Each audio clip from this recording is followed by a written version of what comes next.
Hello everyone, I'm today's Mac, and today I've had my iPad for a week exactly today, so I'm going to be doing a review. Just to recap, this is the 16GB Wi-Fi model, which is available for £389 on the Apple Store. I bought this online. So let's get started with the full review.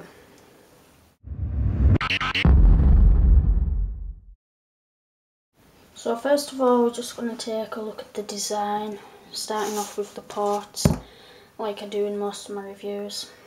So on the top, we have got the lock button, microphone, speaker jack. On the bottom, 30-pin dock connector to charge it up or put it on a dock. And then there's the speaker on the right hand side. There's nothing on the left hand side. And then on this side, you've either got your rotation lock or your mute rocker. And then here you've got your volume up and down, your volume rocker. And then this is the screen. It's the new Retina display screen. It's got a pixel resolution of 2048 by 1536, which makes it Retina display. It's 9.7 inch diagonal, and you can really tell it when you put it next to the iPad 2 that it's way better quality when you're looking at photos, watching videos and anything else you do on your iPad. For size and weight, this is 9.4mm thick. That's 0.6 thicker than the iPad 2, but if you've never had an iPad 2 or you've upgraded, you still can't tell the difference. It's also just a bit heavier than the iPad 2. It's 1.44 pounds, but you still can't tell even if you're holding them both together. Right, now we also have the new upgraded 5 megapixel camera. They're now calling it the iSight camera.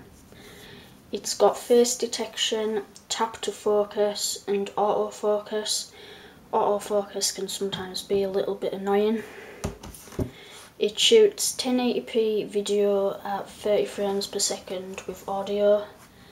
And then on the front there we have a little FaceTime camera, VGA quality, that also shoots 30 frames per second, and it's not as good as the old one, but it's still good for still pictures and the photo booth, and I also use it regularly for FaceTime. So moving on to the performance, if you flip the back, inside here is the A5X chip, the new chip which supports the dual core. It's a dual core chip and it supports the Retina display, 4G, and it even has quad core graphics. And it's still got 10 hours battery life in the Wi-Fi models, but if you upgrade to 4G, it's only got 9 hours, which is pretty reasonable for the iPad. So now we're going to move on to talk about some of the new features that's on the new iPad. Starting off with the new voice dictation. Instead of having Siri on the new iPad like everyone expected, we have the new voice dictation, which is this little microphone symbol down here on the keyboard, and it types for you what you say.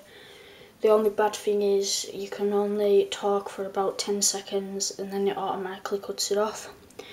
It recognises you pretty well most of the time, but sometimes it gets a few words muddled up depending on your accent or how quiet or clear you're speaking.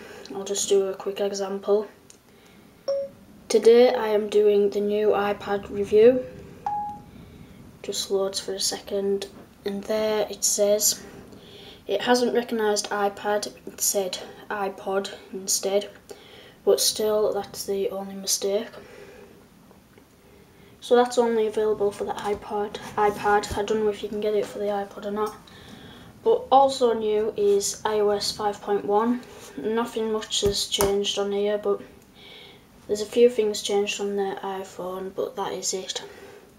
Just comes with the usual apps, built-in apps, messages, calendar, notes, reminders, maps, YouTube, videos, contacts, game center, iTunes, App Store, newsstand, FaceTime, camera, photo booth, settings, Safari, mail, photos and music. So they're the only apps it comes with. I downloaded them myself, so just ignore them. So iOS 5.1 hasn't really changed from the old one, but it's made a few of the apps support Retina display what didn't already support Retina display. So that's pretty much everything I want to talk about the new iPad. Just want to say a few good points, that the screen quality is really good when you're looking at it. It's so sharp and crisp, you can really notice around the app logos. You can't even pick out pixels with the human eye. Also, it wasn't as expensive as we thought. It took over the iPad 2 price, and then the iPad 2 went down in price, because I heard off someone that it was going to be £699 for the 16GB Wi-Fi model, but luckily it stayed the same price at £399. I think that would have put a lot of people off if it went up in price. And also it does almost anything you want. If you go on the App Store, you can almost purchase an app for anything. You can get apps for just about anything you want. Most of them you have to pay for, but you can get some for free if you're lucky. And there's not many bad points about this, except from some of the apps, older apps what you could get for the old iPad, don't support Retina display. If you look close up to, for example, Angry Birds Season and Angry Birds Rio, the app logos are a bit pixelated. And then, for example, if you look up against Angry Birds Space, which has just came out, that supports the Retina display, and the app logo is a lot better quality.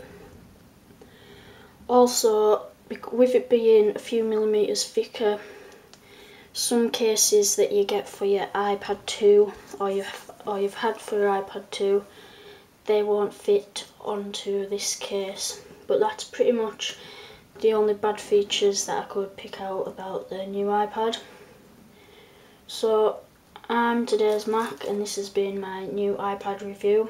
Comment below on any tips or improvements, and I'd like to know what you think about the new iPad. So that's all from me today, but I'll see you next time in the next video.